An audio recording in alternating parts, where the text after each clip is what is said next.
Vinny. Just an open press conference today, by the way.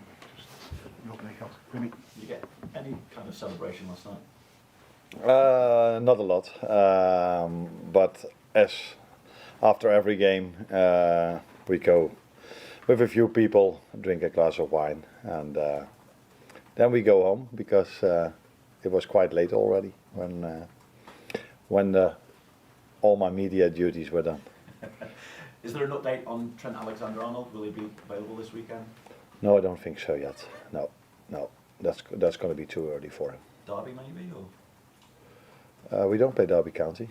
The Derby. Oh, the Derby.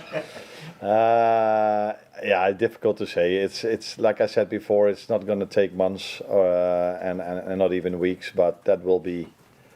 Yeah, that's only 3 days after the Plymouth FA Cup game. So let's wait and see if he's available. We also have to look at the long term. Of course, we don't want to take any risk with so many games afterwards coming up. But if he's fit, then of course we will use him. How key is rotation again this weekend, and what kind of a balancing act do you have? Because there's a number of players that I'd imagine you want to give game time because you want to get their match sharpness up, but at the same time, if you have too many players in there who aren't fully sharp, it can make these ties that bit trickier for you. Yeah, I think it's always a tricky tie, no matter what team you play, because it's an away game. It's their final probably, as many times if Liverpool comes anywhere.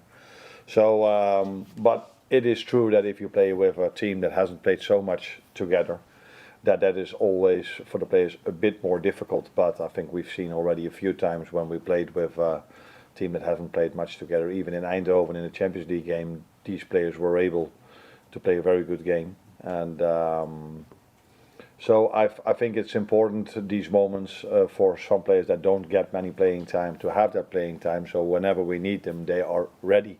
If you never play them, then it's so difficult for them to be ready if we do get some injuries or suspensions. So, so yeah, we will definitely use a few players that haven't played that much, but we will make that final call tomorrow. And last night, Jamie Carragher described Virgil van Dijk as being too good for the highest level of football. He went on to say it almost feels like there should be another level above for Van Dijk because he plays the game with such ease, which backs up the argument that he could be the best ever centre-half in the Premier League. I just wonder what you think and also what you hope the future brings for him, both this season and beyond. So they are friends again, the two of them. Appears so. Yeah.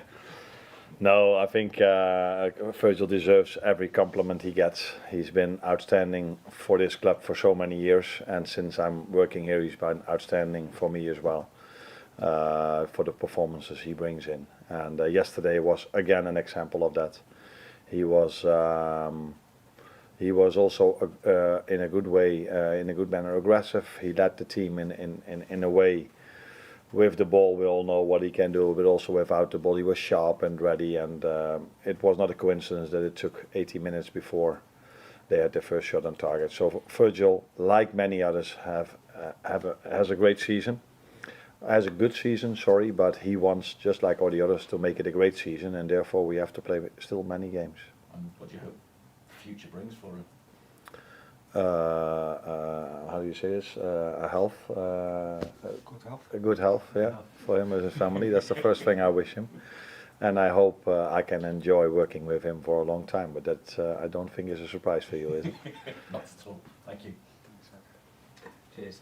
Conor Bradley showed last night again what an attacking threat he can be, getting that assist for the third goal, and the runs he makes for a right back, quite unusual for a right back, often through the centre, really high up. How do you make sure that there are no gaps left defensively when he's making so many runs like that? First of all, not lose the ball.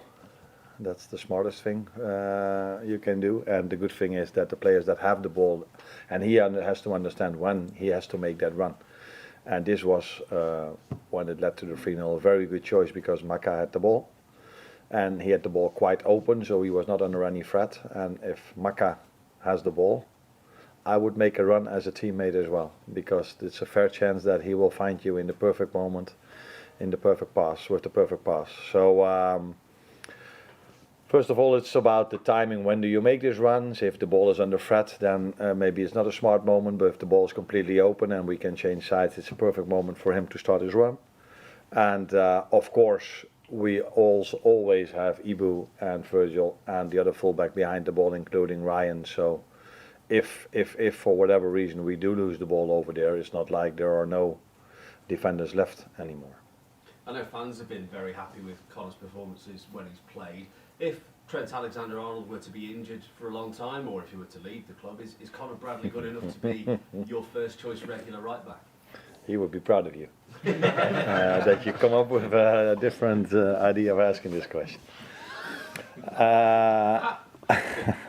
I think it's fair to say that for many positions we have two very good players. So that's for the right fullback position. For the left fullback position we've got more than two good centre backs, and I can go through the whole team telling you this. So it's also normal if you work at a club of this magnitude and that wants to compete for every trophy, that you have more than 11 good players, and the right fullback position is definitely an example of that. Bruce? And Arne, several of the players have talked about this year having more time to live a normal life than in the past, being husbands, in some cases fathers. Is that something that you consciously take into account to kind of keep the squad fresh, keep them happy, and I mean, is that a conscious strategy, or it just so happens that compared with your predecessor, that's just the way you do things? I can compare it with how it was, but it's definitely, if you want to call it a strategy, but it's definitely, I see them as human beings as well. And we are working very hard if we are here at the AXA and if we are playing a game. I think there was a great example yesterday again of how hard these players work. But if you want to just keep on going for such a long season because they never have a week or 2 weeks off, then I think at certain moments they have to be at home as well and being a father or a husband as well. Because if you are only a football player for 15, 16, 17 years with only 3 weeks off during the summer, and if you can only be a father or a husband for 3 weeks a year, that would not be human. So of course we take this into account, but we do these things mainly because we think it benefits us for winning football games. So. And part of that manifests itself in, for example, staying at home the night before a home match rather than all gathering in a hotel as has been done in the past? That's part of it. The other part is that people tell me, and the people that have more knowledge than me about this, that you always sleep better in your own bed than in a hotel bed. So, and sleep is a very important part of getting the best possible performance. So it's not only the argument you just gave for them to be at home with their families, but it's definitely also that they are better prepared for a game, in the opinion of people that tell me this. And I have no reason not to believe them, because if you use common sense, I think everybody can understand that you sleep better in your own bed than in a hotel bed. So if it's not necessary, we indeed sleep at home. Hi, Arne. Liverpool were in contention for all trophies last season before the form dropped off. Are the team better placed to go for all four this season? It's difficult for me to judge because I wasn't here last season. So I don't know. I can only tell you that we are at this moment of time in a very good place. And I'm not only talking about the result yesterday evening, but players are fit already. Not only the 11 that were on the pitch yesterday, but the ones that came in as well. So we're in a good place, but we also know how long the season still is, and how many difficult challenges there will still be for us. But we are in a good place. There's only one downside of beating Tottenham 4-0, because the last time we beat them 6-3, I think it was a week later that we beat West Ham 5-0, and all of a sudden that was the bar. So when we just started winning 1-0, everybody was saying they don't have the same form anymore. Yeah, we are in a good place, but I'm not expecting us to win every single game in the manner we won it yesterday. But that's also not what I ask of them. We just try to do everything to win every single football match. And if it can happen like yesterday in such a good and dominant performance, that's perfect. If not, we have to find another way to win that game. James? I just asked you about James McConnell. So he took the decision not to loan him out and keep him around for the rest of the season. What is it you've seen from him that's impressed you so much? I think you watched the PSV game as well, so that's what you see, and what I see is him on the training pitch competing with all our other midfielders, and then I see a player that is, like I just said, competing with them. So always gives everything he has, and Tyler Morton is out with an injury for a while, so that means yeah, I think he was maybe our sixth midfielder. And James is taking that position for the upcoming weeks as well. So it's a combination of both. It's him doing really well, and the injury of Tyler Morton. What's Tyler done? Am I allowed to say that? Or, yeah, it's his shoulder. He has a shoulder injury. How long do you think he'll be out for? For 4 weeks, or maybe even longer. Yeah.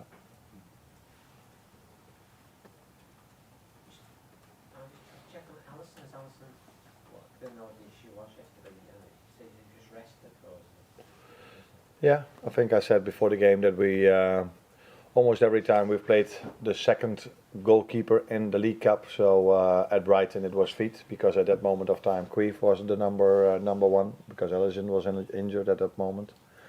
There was only one exception, and that was Tottenham away, where Alisson came back from an injury, and I thought and felt he needed some extra playing time, because if you come back from an injury, you see this with many players, they sometimes need a bit of time to be at their best again. They're still good, but for them to be at their best again.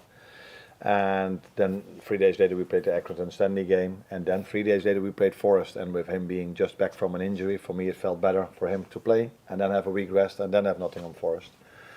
So that was more with the idea of being best possible prepared for the league. And yesterday was a League Cup game, so that meant Queef was on goal, and he absolutely deserved to be on goal for everything he did this season until now. So will you leave it till close to the final to decide who'll play the final? We never know what the situation around the final is. How fit is everyone? Do they need a game? Yes or no? So I cannot guarantee anything. I never guarantee anything towards players so far in advance, and that's not what I'm going to do now as well. No. Hi Arne, you spoke earlier about the difficulty of leaving players out of the squad when they've been fit and training well. Depending upon obviously the outcome of this game and maybe a subsequent draw, this could be the last game of the season for some players in the squad. So in that desire to impress and maybe stay involved, is there a danger maybe their performance is more about their individual ambitions rather than those of the team? And is this something you've maybe discussed with someone? No, I don't discuss this. If I have to discuss this now, I didn't do my work properly for the first 6, 7 or 8 months. I think I tried to convince them every single day that only the individual performance can be of a high level if the team performance is of a high level. And if they now think that they need to do individual things to get playing time with me, then I did something wrong in the past 7 or 8 months. They don't get playing time because they score 3 goals or have a great attacking. They first of all need to work as hard for the team as, for example, the players did yesterday. And if you cannot bring this, then you have hardly any chance to come into the team. If you do bring this, then I'm not judging them on quality, because I know all of them have quality. So then sometimes you have a good game, sometimes you have an okay game. But the only thing the standard is that you work incredibly hard, and that's the only chance you have to come into this team. Arne, the Aston Villa game's now moved forward to, I think it's the 19th. Yeah. Do you have any view on that, or it's just one of those things? No, yeah. We want to be competing for every trophy. We want to be in every competition.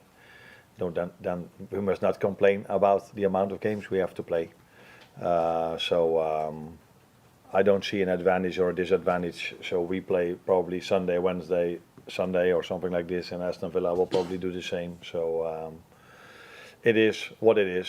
I said before, 2 or 3 days ago, and maybe that's the last time I have to talk about this, that if you are a club that has to play so many games, even clubs that don't have to play so many games have 22, 23 players, and then to go to a game with 20 players, that's not a problem because you can only make 5 substitutions, but you want to create something, and you want to give academy players a chance once in a while as well. And if you can only bring 20 players, that is the biggest problem for the academy players. If I would have had 23 players yesterday, then James McConnell and maybe Rio or Trey were in the squad, and it was an ideal moment for them to get a bit of playing time yesterday. But yeah, I could only bring 20. So I think if you look at the long-term future for England, for their players, for the academy players, would be a smart decision to go to 23. And don't tell me that that is the disadvantage of the smaller clubs, because I have 9 fantastic substitutes if I have 20. So it's not that I then all of a sudden have 12 great substitutes. That is, 9 is already enough, but it's more giving chances to younger players as well. That would be beneficial if we go to 23, like every other league in Europe. Except for Trent Alexander-Arnold and Tyler Morton, how happy are you to have a fully fit squad, or nearly fully fit squad at this stage of the season? Yeah, you can answer that question yourself, I think as well. It's something you want. If you have to play so many games and the importance of the games only are growing and growing and growing, you want to have as most players available as you can.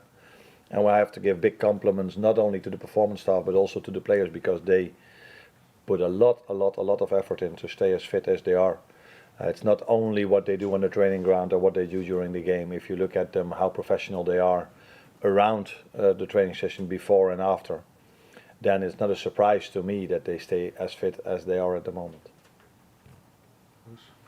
Arne, you said a couple of months ago how you thought Darwin had a couple of things to improve in terms of his all-round game. The last few weeks his link-up play seemed very good, to me at least. What have you made of Darwin and his all-round game in the last month or so? Yeah, better indeed. I think in general we use the number 9 better and better than we maybe did in the beginning of the season. So that is the positive thing of playing more games, training more together, have more meetings together, that you can highlight that a bit more as well. I think in the beginning of the season we were quite dependent on our wingers, but I see that we are starting to use our 9 more and more in situations that we have to use them, and as a result of that, these players come in promising positions and they have just as much quality as our wingers. So if you put Jota in a promising position, or if Lucio plays there, or Darwin, they will give you what we're all hoping for, and that's goal and assists. Thank you, everyone. Yeah. Thanks, Arne. Thank you. Yeah. Take care.